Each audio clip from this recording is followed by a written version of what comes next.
So I've noticed something peculiar that's been showing up in the culture for about the last 10 years or so. And it's this odd feeling that for some reason seems to be building momentum. Okay, let's say you walk into an office building on a Sunday. Maybe you forgot something at work. And the lights are on as usual. And the carpet has that shade of beige that suggests a decision made by a committee probably sometime in the 90s and never revisited. Yeah, you know the carpet I'm talking about.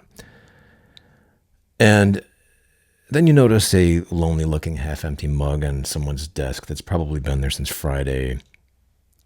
And then, of course, there's the obligatory screensaver on a monitor in the corner, cycling through the company logos, right? Now, nobody's done anything wrong here. And yet, something about the atmosphere of this setting, it sits in your chest wrong. It's kind of like that feeling you get when you wake up from a dream that you can't remember, but it left a mood behind. So most people would probably just shake this off and they'd get what they came for, take the elevator back down, walk back out onto the street where everything's just, business as usual. But some people stand there a little longer than they probably should, just to feel that weird feeling. And of course, I'm one of these people. Now, is this a morbid curiosity or not? I mean, maybe, but I don't think that's what it is. I think there's something more going on here. Because this is basically the sensation that you get when you observe what's called a liminal space. And I think something in that empty room is trying to tell you something. And the only reason that you don't usually hear it is because, well, obviously that room is usually full of people working. But the room has something to say. It's just you have to be there when no one else is. And you have to be, I guess, paying attention. Now, all right, before we get too far into this, I do need to mention that there are a few spoilers ahead for the TV show Severance, the Backrooms video series, and the book House of Leaves. Just so you know where you stand. Okay. So, in 2019, somebody on 4chan posted a rather mundane looking photo of a big empty carpeted room with fluorescent lights, and it had that unnatural yellow tone. It had major liminal office space vibes. And the poster of the photo asked people to share similar images that just feel off somehow. And someone replied with the following: if you're not careful and you no clip out of reality in the wrong areas, you'll end up in the back rooms, where it's nothing but the stink of old moist carpet, the madness of mono yellow, the endless background noise of fluorescent lights at maximum humbuzz, and the approximately 600 million square miles of randomly segmented empty rooms to be trapped in. God save you if you hear something wandering around nearby, because it sure as hell has heard you. And that's it. That's the whole thing. There's no author, no further explanation, just a paragraph dropped under a photo. and forgotten, right? Except it wasn't forgotten at all. It got copied and pasted and copied again and again. And the lore started building itself, the way internet lore does, anonymously and collaboratively, with no one in charge, no one accountable. And thousands of people started adding to this. They added levels and more rooms and certain rules, and sometimes they even added entities. There was a wiki that had hundreds of entries describing places that you could accidentally fall into if reality's collision detection were to fail. And that's where the word no clip comes from, which is actually a video game term that was it means that you pass through a wall that's supposed to be solid. So it's basically an anomaly where the geometry fails and you fall through the floor of the level that you're on and you end up somewhere underneath in the I guess like the raw architecture of the game. And you have this realization that the world that you were walking around in has revealed itself as a construction with a thin shell, I guess. But beneath it, there's this other world with apparently no discernible purpose, and allegedly with no end. So these days we hear a lot about the simulation hypothesis, right? But the Backrooms version is, let's just say it's creepier. I personally get uncanny valley vibes from it, if you know what I mean. I don't think this is a question of what if we're living in a simulation or a computer. I think it's what if the seams show sometimes. What if something suddenly random happens to you one day and you suddenly, I don't know, you find yourself in something like an alternate reality. And I know this sounds a little crazy, but bear with me here. All right, so then in 2022, a 17-year-old named Kane Parsons made a 9-minute video that he shot to look like found footage in the Backrooms. That's the first person perspective in the Blair Witch Project style. So the premise of the video was there's a 1991 indie filmmaker who falls through reality into the offices of something called the Async Research Institute. Sounds cryptic enough. And it's got the fluorescent lights and that same unnatural yellow tone, the same corridors and the walls. And yeah, it's got that same mundane office carpet. It's almost like that photograph in that 4chan post just came to life. And the filmmaker wanders around for a while in this place, completely bewildered, of course, in these various rooms until something finds him. So this video got millions and millions of views on YouTube.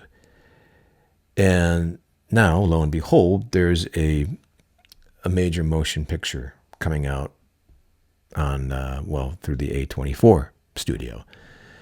And A24 liked Kane Parsons' YouTube videos so much that they actually put him in the director's chair, which is pretty wild. So the teaser shows this perspective of you're moving downward through layers of interiors. You see rooms inside of rooms, and they keep getting weirder and weirder as you go down. And there's a narrator trying to describe this experience, the space that builds and I guess remembers itself. Now, I think it's pretty wild that a random photo and a caption on an image board evolved into this whole phenomenon. We now have this film coming out, and I think that this tells you something. It's not really about A24's taste. It's about, I think what it's telling us is that the culture seems ready to sit with this. And also the fact that, for reasons that I'll get into, that this topic is, it really seems to be tapping into the collective unconscious for some reason, which I find pretty interesting.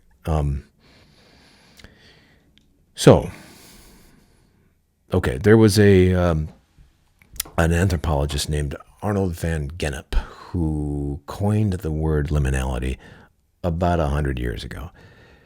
So Gennep was studying ritual, the way that cultures mark transitions like birth and death, marriage, initiation. And he noticed that every ritual has this transition phase after you've left one state, but before you've arrived at the next. So you're no longer what you were, but you're not yet what you're becoming. And he called this the threshold. Limen is the Latin word for doorway or threshold. And that then brings us to the word liminal. So the liminal space is basically it's like the doorway that you're standing in. And the specific quality of that experience, the disorientation and the suspension, and also the sense that the normal rules don't quite apply. That's the word that was, it was made to describe. So this was a word that really almost exclusively existed in academic papers for, most of the century. And I guess you could say it was a technical term for real human experience that most people just didn't have a word for. They didn't have a way to explain that. But then, eventually, the internet got a hold of it, as it does with everything, sooner or later. So, by I'd say the 2010s, there was this, at that point, there were entire social media accounts dedicated to this liminal aesthetic. So what is that aesthetic? I mean, I guess you have images of abandoned bowling alleys, airport terminals at 4 a.m., like the food court of a shopping mall on a Tuesday in January when nobody's there and the fountain's still running, the music's still playing, and, the light from the skylights is doing that flat gray thing that it does. Think like empty swimming pools, motels with empty parking lots. I mean, you get the idea. It's deserted places, but it's also semi-deserted places. It's not post-apocalyptic, really. That's kind of hard to explain. Kind of just overlooked places in a lot of ways. All right, so then, of course, the pandemic happened, and liminal space imagery went supernova. So I think what these spaces share, it's not, like I said, it's not just a feeling of total emptiness. It's more like a purposeful emptiness. These were places that were built for people. They were engineered for human presence, movement and activity, etc. And then when the people are gone, well, then all you got left is, I guess, the design. The chairs are still facing the stage, and the carpet is still there waiting to be walked on. And there's a word for the specific feeling that this produces, called canopsia. So canopsia it's like that eerie atmosphere of a place that's usually full, but isn't anymore. It's not quite sadness or unease. I mean, there's some unease about it. It's actually, I guess it's somewhere in between, in the threshold, fittingly enough. And I think what makes this strange is that nothing about this is actually wrong. I mean, the building is functional. The lights are doing their job. So by any objective measure, this is just a room, right? But the room was built with a kind of promise to bring people there and give them a purpose and, move them through. And that promise, for whatever reason, has been suspended. So I think what you're looking at is you're looking at the architecture of meaning without the meaning in it. And there's something about that. Something, maybe something in the lizard brain, or maybe somewhere even more recent than that, that reads this as a threat. Because if the scaffold can exist without the thing it was built to hold, then maybe the thing that it was built to hold wasn't as solid as you thought. And, maybe this means that you've been walking around inside a structure your whole life and calling that structure real life. I think that's an uncomfortable thought in a shopping mall, but I'd wager it's almost unbearable in an office space at 11 p.m. with the screensaver, cycling and the half-empty mug on the desk, which is probably why most people avoid that setting or situation at all costs. Okay, so there is some historical info here that I think is important in understanding the way that liminal space affects people. So let's go back to Gothic literature, which actually started in castles, believe it or not. So Horace Walpole in 1764 wrote a book that is regarded as the first Gothic novel. It's called The Castle of Otranto. So this book, it had a crumbling aristocracy with buried secrets and, sins passed down through bloodlines like they were an inheritance.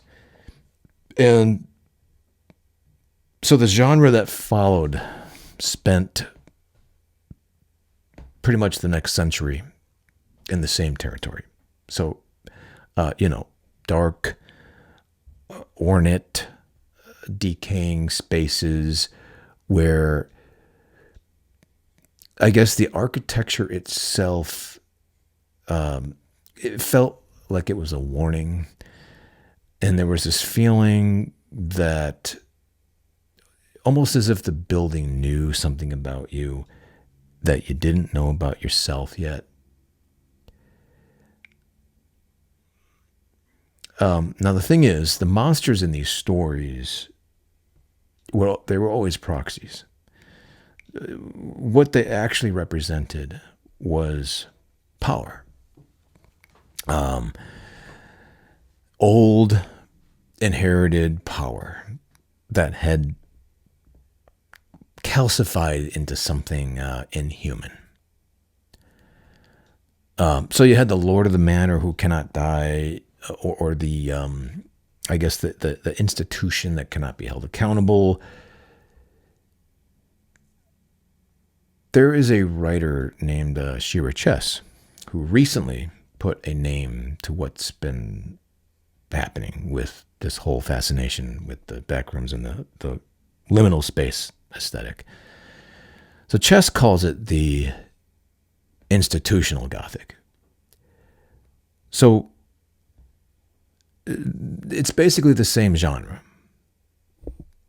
with the same bones, the uncanny spaces, the malevolent forces, and, the stories that contain some kind of creeping dread that's rooted in the relationship between architecture and power. But, okay, fast forward to now, and the castle has been replaced by the office park. And the bloodthirsty lord has now been replaced by the soulless corporation.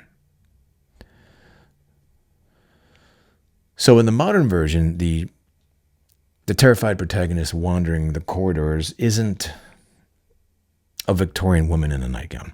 It's a person in business casual who can't find the exit. And the fluorescent light actually does a lot of work in this genre because there's something about the quality of light, that it removes any possibility of ambiguity. You can't hide anything under fluorescent light. You may have noticed. Every blemish is laid bare. You can't look mysterious or romantic. I don't even think you look particularly human. You just look like someone who works there, which I guess is the whole point. So the institutional Gothic, it's not about the traditional Gothic darkness. This is about. It's like the opposite. It's about a light that is so complete and indifferent. It ultimately amounts to the same thing. There is a video game called the Stanley Parable that understood this whole concept. So in the game, you play an office worker named Stanley, who may or may not have free will, and it's narrated by a voice that may or may not be God, and it's in an office that, I guess may or may not be a trap. And the architecture in this game it's deliberately mundane. I mean, it's got all the usual liminal space vibes, But the horror, it's not jump scares. The horror is actually the slow realization that every choice you think that you're making was already accounted for. And that the building, it was designed around your behavior before you even arrived. The TV series Severance pretty much took the same instincts here. So with Severance, a lot of the show was actually filmed in a real building, which was the semi-abandoned Bell Works complex in New Jersey, because they understood that it's pretty difficult to manufacture that liminal space feeling. And if you can capture it in a real building, well, then all the better. So both of those, the game and the show, they're doing what the Backrooms does. They're taking the office and they're asking the question, what if we stopped pretending this is neutral? Because, if we're being honest, the office was never neutral. I mean, think about the design of those spaces. The open floor plan where every desk is visible and the layout makes it structurally impossible to be alone. I don't think that's an aesthetic preference.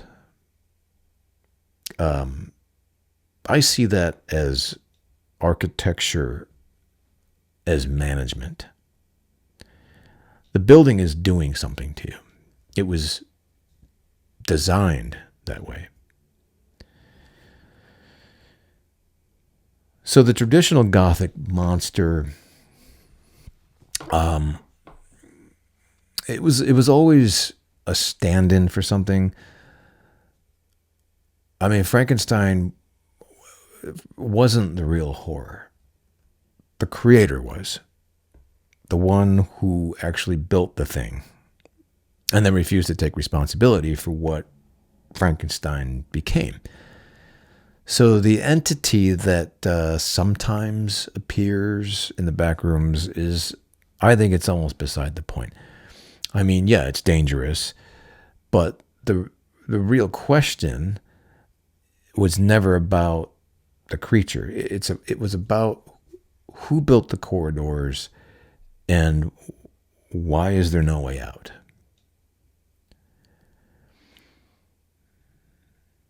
All right, so the Backrooms are set in the 80s and 90s, and that's not an accident because that era had a specific texture to it. And I remember that texture pretty well. It had this specific promise. So I guess what I mean by that is the cubicle was viewed as a unit of stability where you showed up and you did the work and the institution took care of you in return. And you had a career that had a shape to it. It had a beginning and a middle and I guess something you could call an end. And yeah, the office was typically ugly, but it was your office with your half-dead plant that nobody watered over the long weekend. So I think the implicit contract of the 20th century workplace was this: give us your time and we'll give you a life. If you want to call that a life, I guess. I mean, it wasn't a particularly exciting or meaningful life, but it did, I suppose, provide some structure and the illusion of stability. But you may have noticed at this point that contract has been dissolving for a while, and most people still haven't quite processed it. So the cubicles eventually gave way to the open floor plans, and then the open floor plans, they gave way to hot desking, where you don't even have a seat that's yours. You just arrive and you find whatever's available, like a kind of daily audition for your own job. And then the pandemic happened, and that emptied out the offices completely. And a lot of companies at that point discovered with visible relief that they could run the same operation with half the real estate and none of the overhead. So the buildings were still there, of course, with the carpet and the fluorescent lights, but now there's nobody in them. Shira Chess, in the MIT Press piece on the institutional Gothic, made this point that the 20th century corporation is the monster at the center of all this. Not in the conspiratorial sense, not some mustache twirling boardroom or what have you. More like a hydra of many heads, right? So you can't kill that thing because, well, there's no single thing to kill.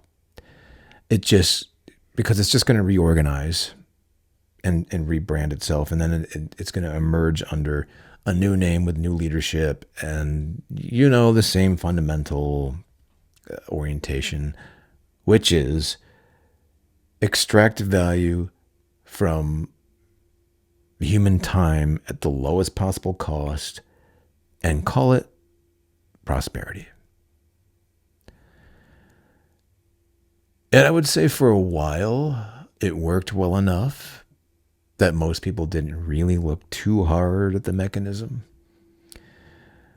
But the thing about distraction is it doesn't feel like distraction while it's happening.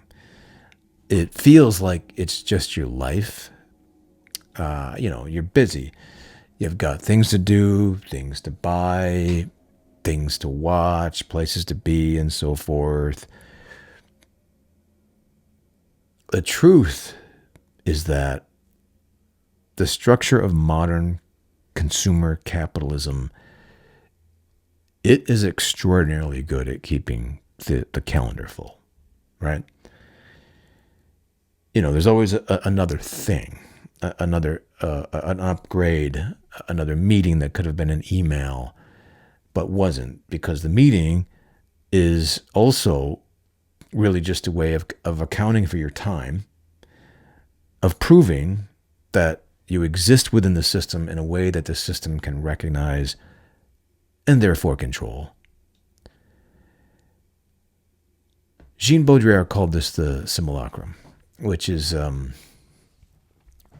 the copy that replaces the original until the original is forgotten about. And we've been living inside a reproduction of a meaningful life for so long now that the question of whether there was ever an original, it feels almost beside the point. Because the reproduction is all there is now. It's all we know. The Backrooms strip that away. They take the physical container of modern working life, the soul-sucking office spaces, and they remove the content. So the meetings, the emails, the sense of productive motion from one task to the next, these are all eliminated. And what's left, which is just the raw architecture, is somehow more authentic than the thing that it was built to house. Because at least the empty room doesn't pretend to be something it isn't. It's honest. Now, the occupied office, on the other hand, on a long enough timeline, it doesn't, all it does is pretend. So you perform productivity. Your manager performs some kind of leadership, and the company itself performs purpose. So it's all performance. And everyone agrees, not to mention the whole structure requires this collective performance to maintain the illusion that what's happening there actually matters. And then one day, you walk in on a Sunday, and the performers are all gone, and the stage is just an empty stage, and the carpet smells like it always smelled, and the fluorescent lights are making the same hum when 100 people are sitting under them pretending everything's fine. And you stand there for a minute, and you think, so that's what this place actually is. And it's a very weird, disorienting feeling.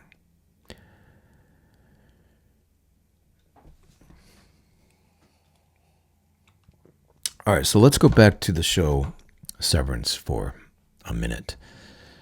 So Severance is a procedure that splits your memory along a single boundary. The door to your workplace. So it's separating your work life from your home life. So your what they call innie wakes up at work with no knowledge of the outside world. There's no memory of who you are when you're not at work. There's almost no sense of time passing. There's no life beyond the floor plan. And when the workday ends, you basically go dormant.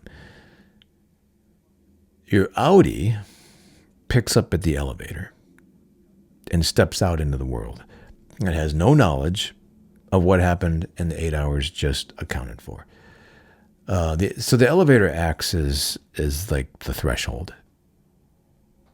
So it's ultimately two people in one body, and therefore, that makes neither of them complete, I guess. The interior rooms at Liminal Industries, where the characters work, they're what I would call a primo liminal space. I think they did a great job with that whole atmosphere. So there are these rooms assigned to departments with these rather cryptically mundane names, like macro data refinement and optics and design, with tasks that are never fully explained to the people that have to perform them.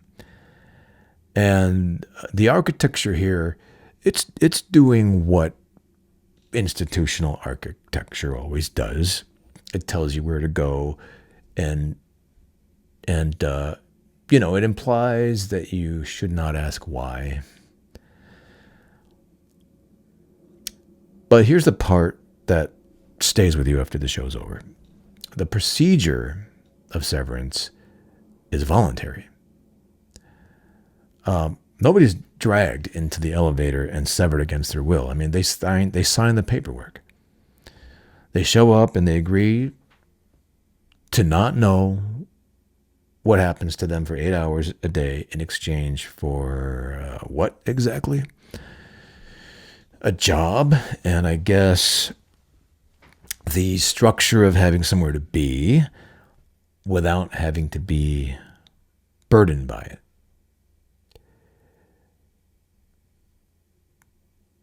Erich Fromm wrote a book in 1941 called Escape from Freedom.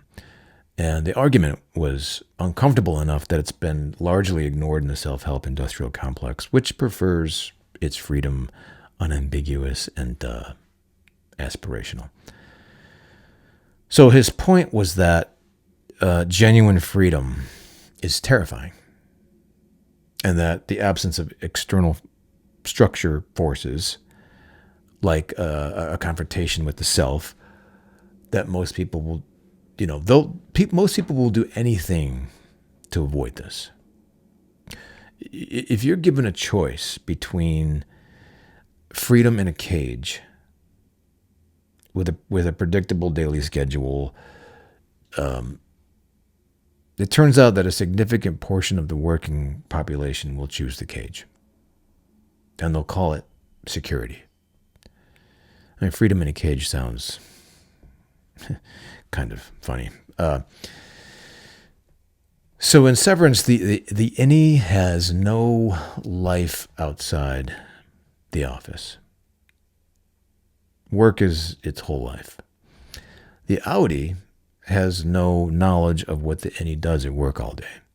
So neither one is fully suffering exactly.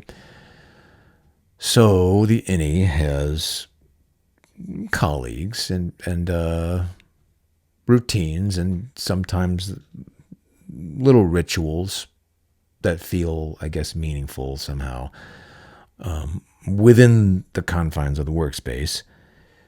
And then on the other hand, the outie has evenings and weekends, basically the performance of a regular life. And both, I would say, are functional, but neither is really whole. And I don't think this is just some science fiction premise. I think this is a description of a certain kind of dissociation that a lot of people actually live with but don't have the language for, which is probably why the show is so popular.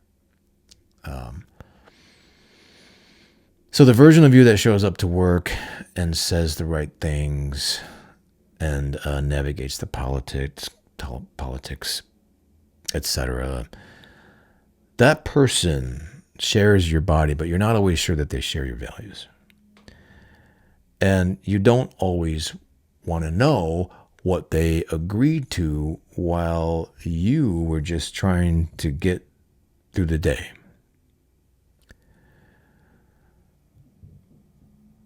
So the Backrooms and Severance and the Stanley Parable, they're all doing pretty much the same thing, which is taking the implicit ideal, or the implicit deal, not ideal, the implicit deal of modern institutional life and writing it out in full.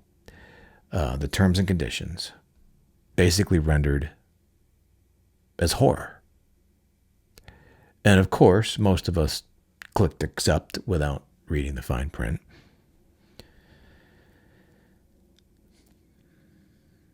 All right. So there is a novel from the year 2000 called House of Leaves that most people who've read it describe more or less the same way. And they say that it got under their skin. I mean, it definitely got under mine. So the premise is simple enough. A family moves into a house, and the house turns out to be larger on the inside than it is on the outside, which should be impossible, right? Well, then a hallway appears in the house in a liminal space that shouldn't be there. Then corridors appear.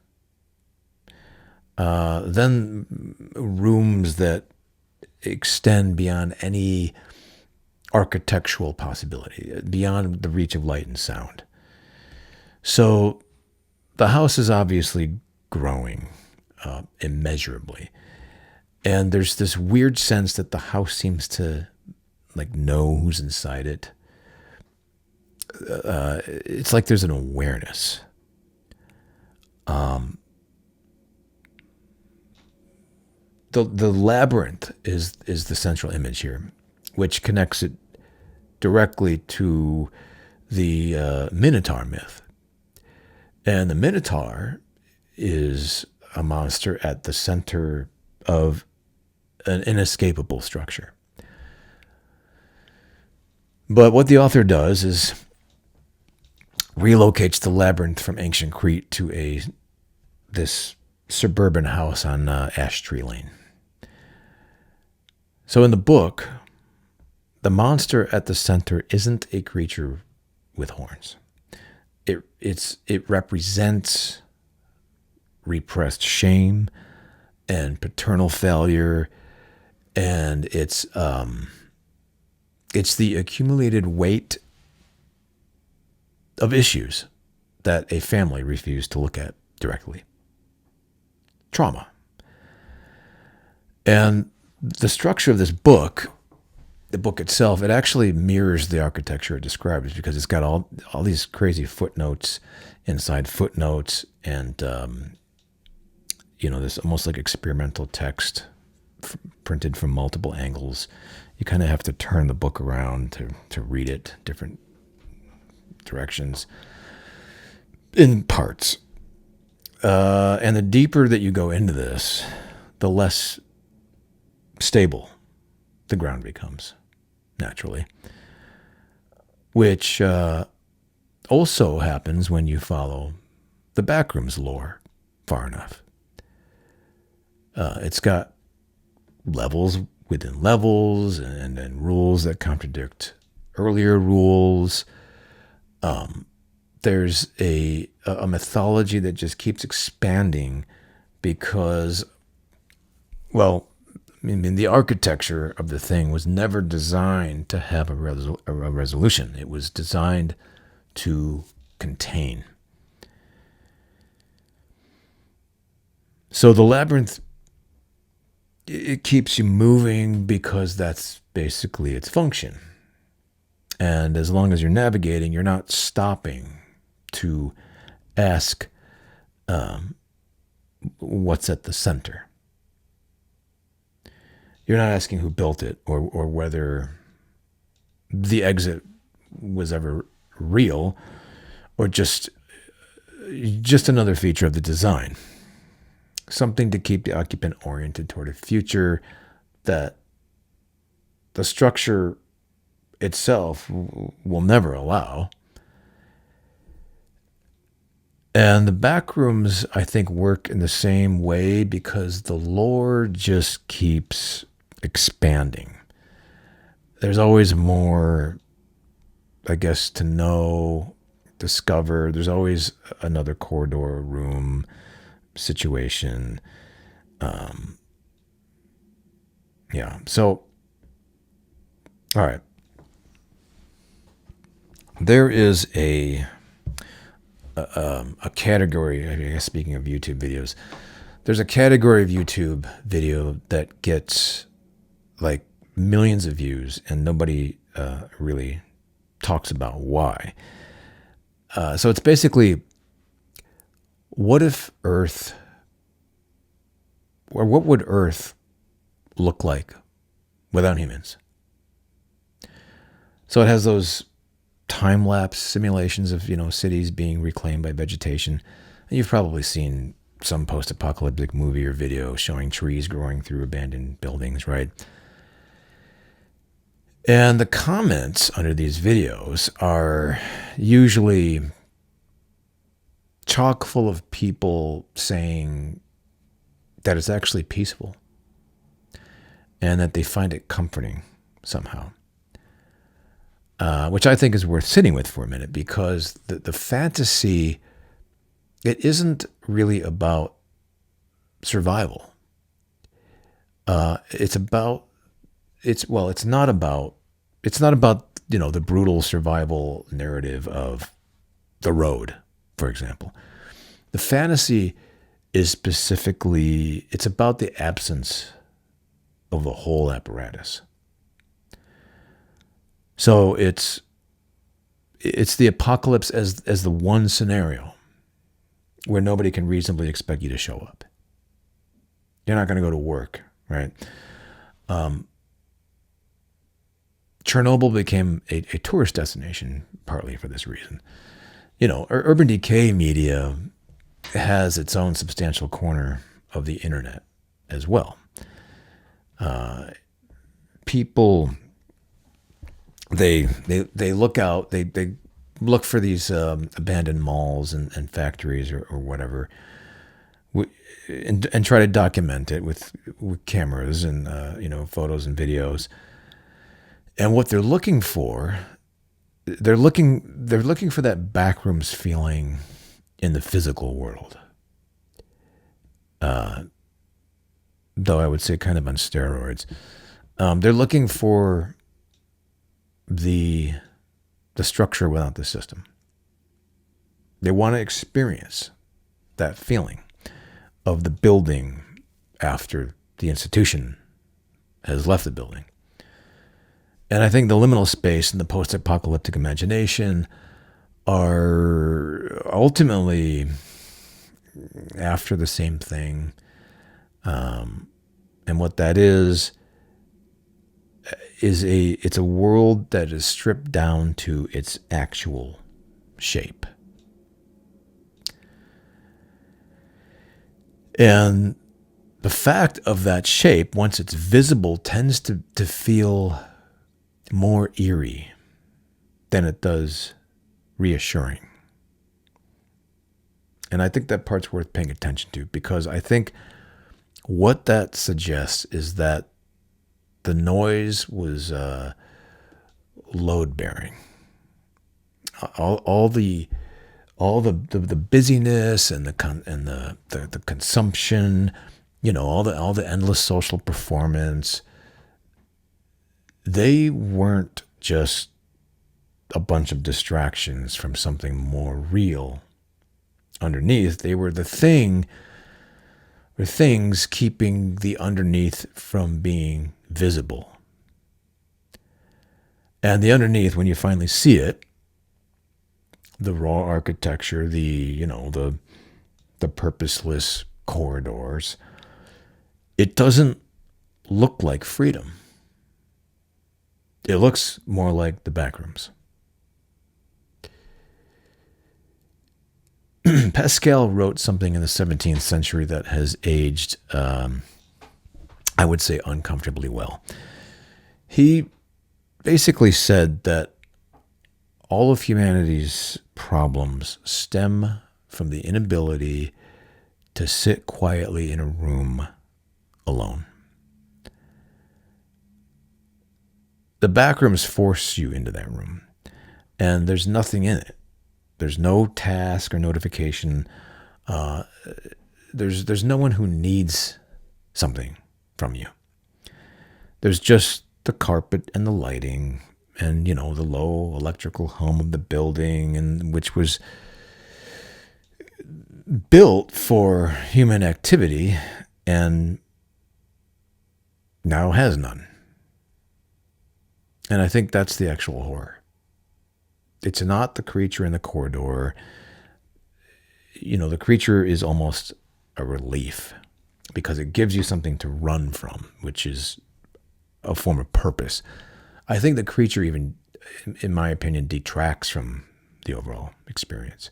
The real dread is the version of the Backrooms where nothing is hunting you. There's only something haunting you. And you're just there in this inexplicable space with a lot of questions, with nowhere to be and no real reason to move, and no one's keeping score. Because the thing is, most of us have spent so long inside a structure that tells us what to do next. I think we've lost the capacity, or maybe just the habit, of actually deciding for ourselves. Your alarm goes off and the day has a shape. The inbox and the weekend has a shape, which is loosely built around recovery from the week and then mild preparation for the next week. So the structure isn't imposed from outside exactly. At some point, you internalized it, and and you became like its willing administrator. Jean-Paul Sartre said, "Existence precedes essence." You're not born with a purpose, so you have to make one. And the dread that comes with that, what he called nausea, though it's a little less dramatic than it sounds, that's the feeling of standing in front of that responsibility with nothing to hand you a script. And the Backrooms are, I think they're a space where the script has been removed completely. But the set is still standing and ready. And, except the play isn't happening. And nobody's coming to tell you what your lines are. And, okay, here's the uncomfortable thing that I've been circling without saying directly. Most of what we call modern life is an elaborate system for avoiding that room. Because again, consumer capitalism is very good at keeping that room full. And I don't think the attention economy created this problem, but I do think that it industrialized the solution. The room is never really empty because your phone is always there. And your phone is always there because an empty room is apparently worth billions of dollars a year in advertising revenue to prevent. And I think that it's entirely possible that the Backrooms went viral because millions of people looked at a photo of an empty office and felt something they recognized. And it wasn't the horror of being trapped in an alien space. It was the horror of recognizing a familiar one. It's the wall that you've been staring at for years that suddenly, however brief, is visible as just a wall. All right, so I guess what are you supposed to do with all this information? And that's the question, I guess, that I've been avoiding because, most monologues in this territory end with something like "wake up" or "be present" or some such stuff. And on some level, that's applicable, but I think sometimes that advice it's hollow to the point that it might as well function as a sleeping pill. You just nod along and feel briefly seen, and then you just go back to whatever you were doing. So, all right, here's something I think a little more honest, but that's probably a little less satisfying. So the liminal spaces aren't really showing you something new. they're showing you something that you already know deep down and agreed mutually with everyone around you not to discuss. So what you're being shown is that most of the structure we live in is arbitrary, and that a lot of the busyness and everything we do is performed. And you can see that that carpet and that fluorescent light don't actually care whether you're there or not. And that's uncomfortable. But discomfort in the right direction, that's still movement.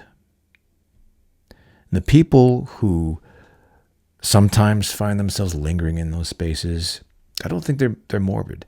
I think they're just paying attention, and they're perceptive. And I think what's happening is they're perceptive enough to let the room say what it has to say instead of, immediately filling it back up with a bunch of noise and distraction. And that is a moment of real awareness. And yes, it's uncomfortable, but I think it matters. And it might not lead to some reinvented life or a cleaner relationship with meaning or anything. I mean, that's not really how this works. And anyone who tells you otherwise is probably trying to sell you something. But I think it could provide a slightly more honest accounting of where you actually are and what you're actually doing with the time. The reason the backrooms are terrifying is because there's no exit, but I don't think the backrooms are inevitable. You came in voluntarily, and I believe you can leave voluntarily. And I think most people just forget that that's an option while they're staring at that carpet. I mean, the lights are going to keep humming no matter what we do. They don't need you there to do their job.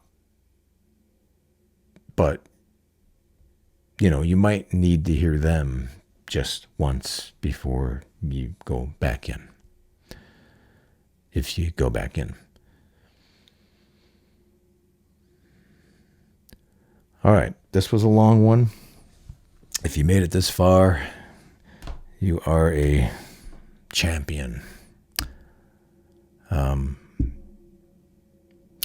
Thank you so much, as always, for listening.